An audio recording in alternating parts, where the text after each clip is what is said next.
Talking to oneself is a habit everyone indulges in. We could no more stop talking to ourselves than we could stop eating and drinking. All that we can do is control the nature and the direction of our inner conversations.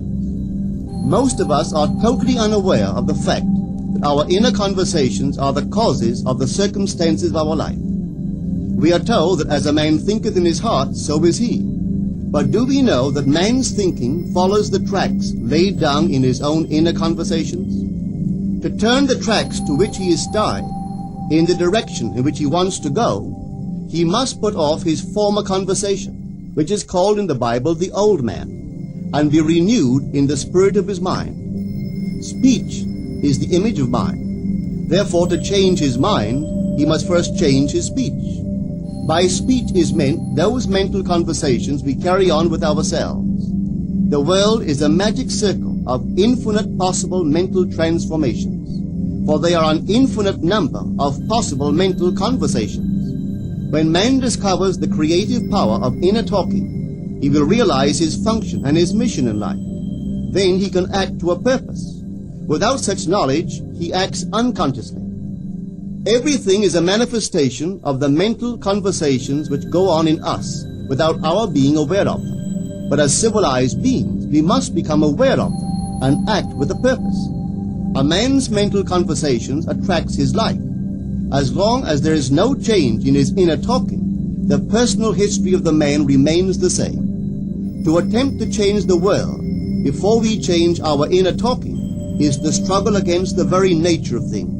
Man can go round and round in the same circle of disappointments and misfortunes, not seeing them as caused by his own negative inner talking, but as caused by others.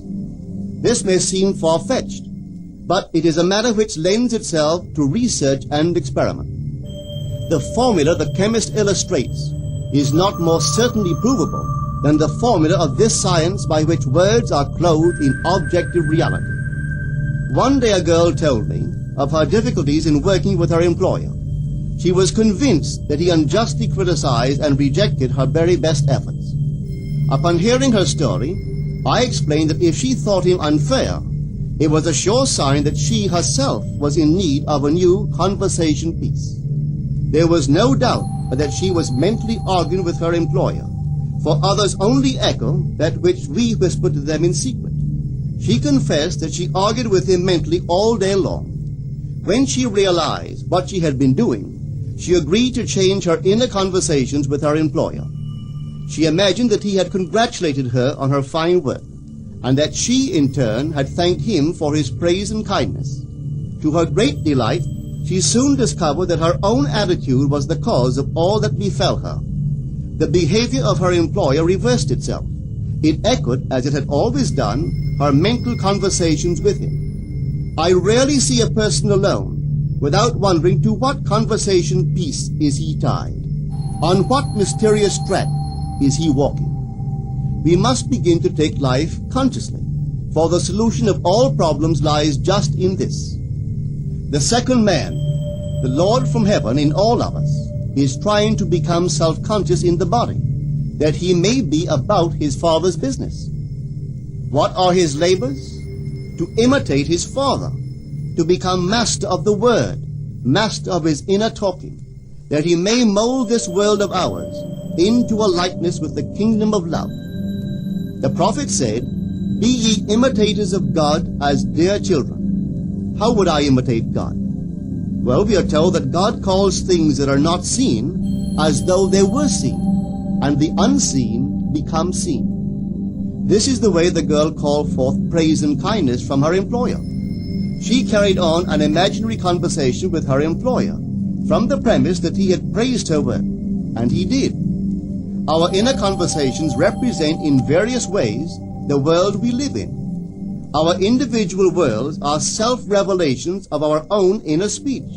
We are told that every idle word that men shall speak, they shall give account thereof.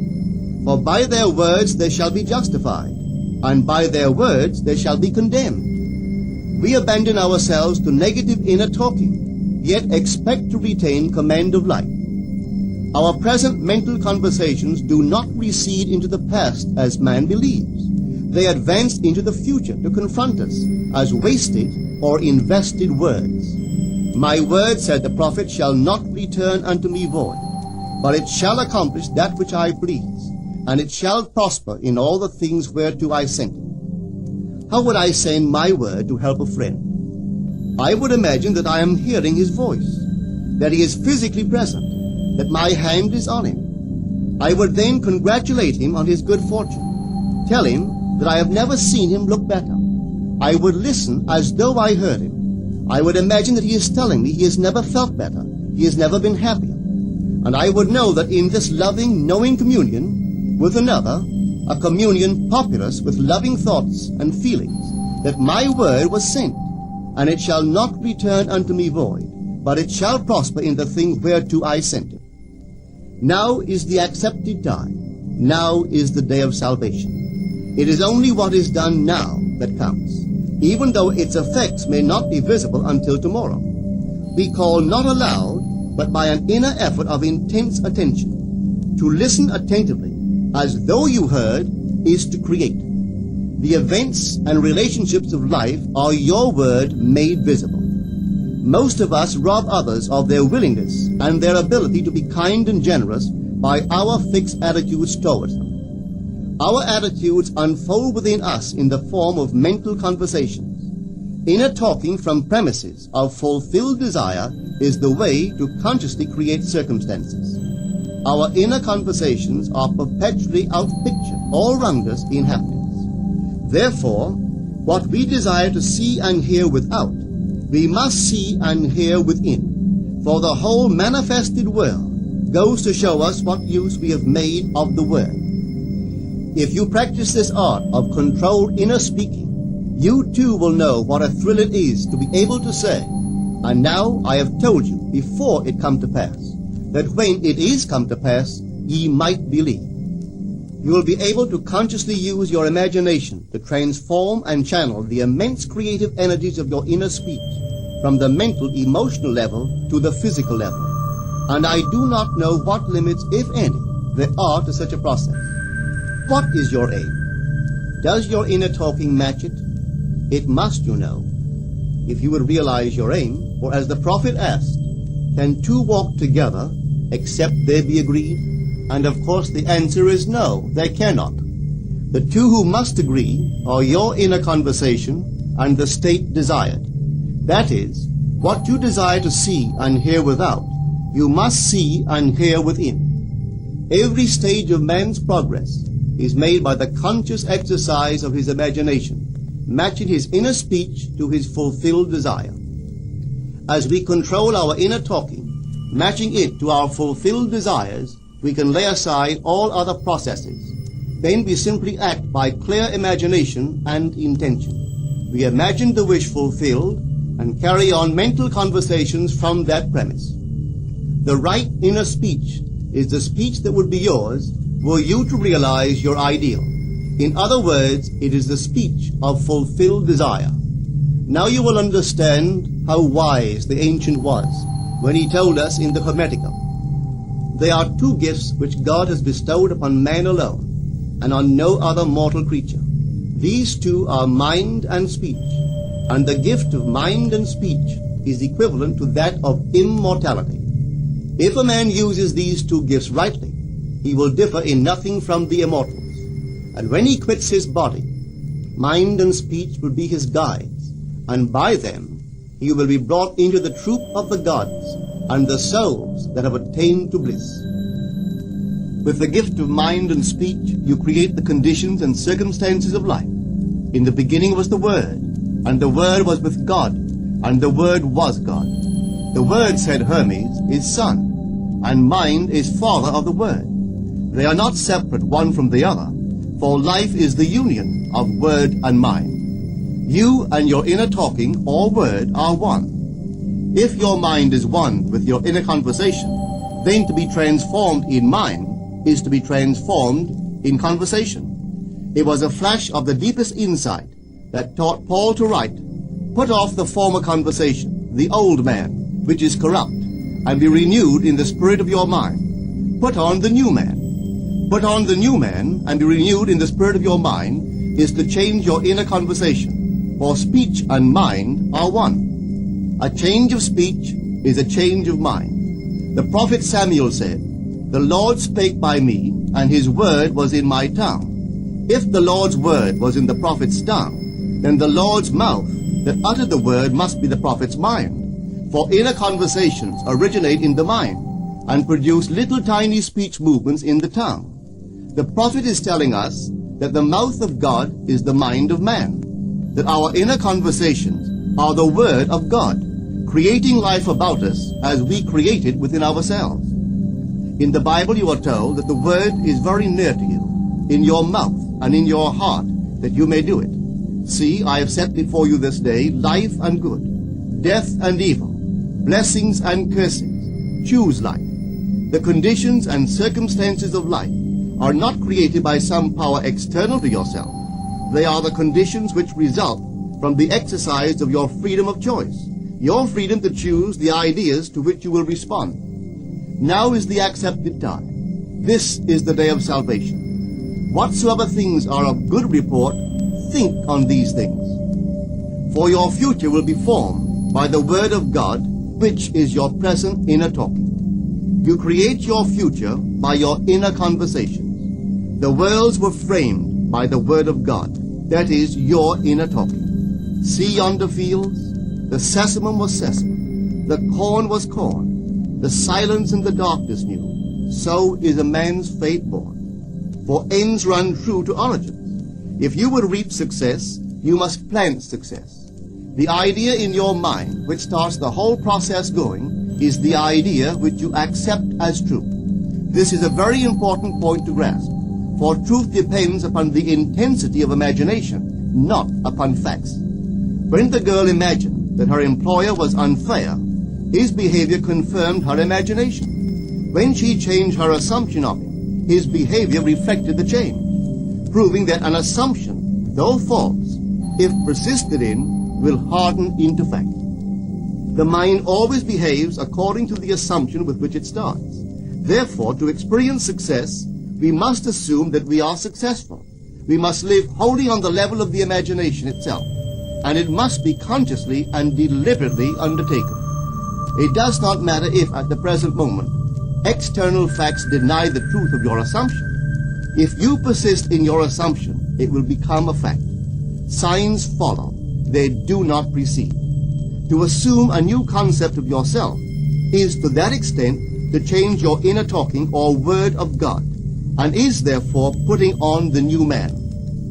Our inner talking, though unheard by others, is more productive of future conditions than all the audible promises and threats of men. Your ideal is waiting to be incarnated, but unless you yourself offer it human parentage, it is incapable of birth. You must define the person you wish to be, and then assume the feeling of your wish fulfilled, in faith that that assumption will find expression through you. The true test of religion is in its use, but men have made it a thing to defend. It is to you that the words are spoken. Blessed is she that believed, for there shall be an accomplishment of those things which are spoken unto her from the Lord. Test it, try it. Conceive yourself to be one that you want to be, and remain faithful to that conception. For life here is only a training ground for image making. Try it and see if life will not shape itself on the model of your imagination. Everything in the world bears witness of the use or misuse of man's inner talking. Negative inner talking, particularly evil and envious inner talking, are the breeding ground of the future battlefields and penitentiaries of the world. Through habit, man has developed a secret affection for these negative inner conversations. Through them he justifies failure, criticizes his neighbors, gloats over the distress of others, and in general pours out his venom on all. Such misuse of the word perpetuates the violence of the world. The transformation of self requires that we meditate on a given phrase, a phrase which implies that our ideal is realized, and inwardly affirm it over and over and over again until we are inwardly affected by its implication, until we are possessed by it. Hold fast to your noble inner convictions or conversations. Nothing can take them from you but yourself. Nothing can stop them from becoming objective facts.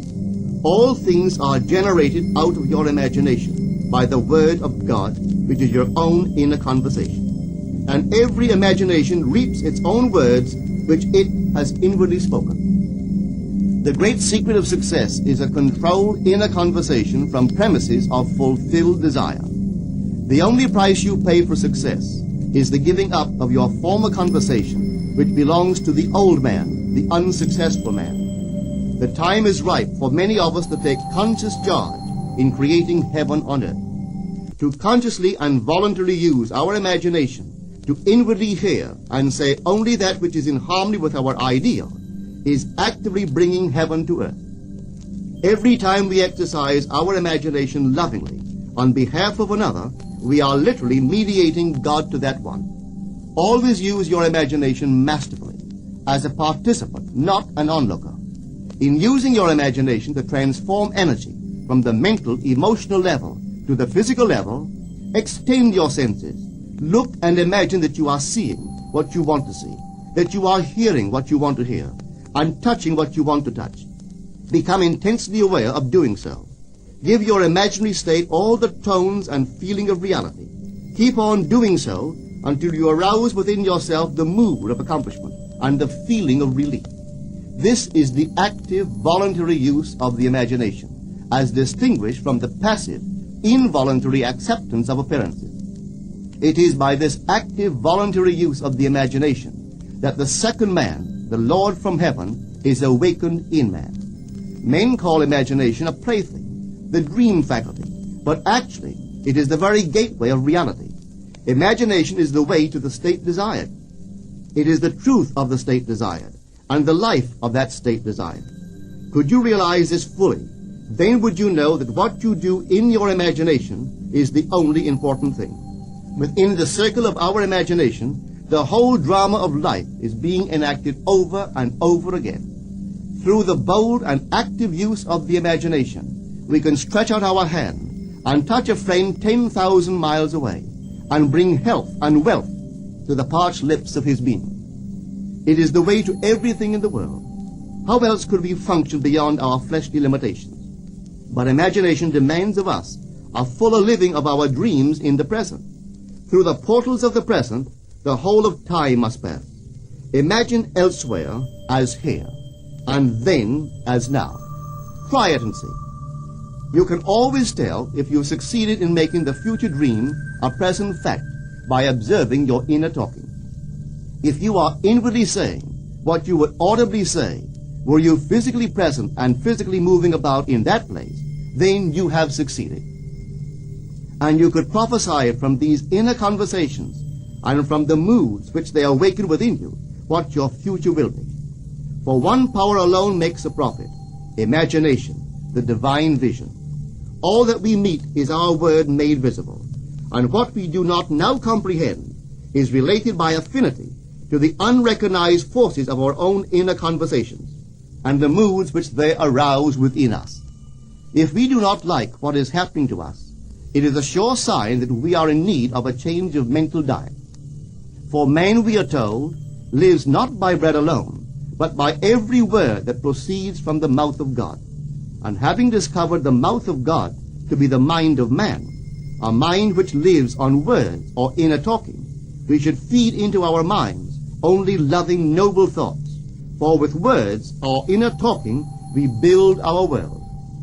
Let love's lordly hand raise your hunger and thirst to all that is noble and of good report, and let your mind starve ere you raise your hand to a cup love did not fill, or a bowl love did not bless, that you may never again have to say, "What have I said?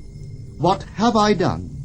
O all-powerful human word.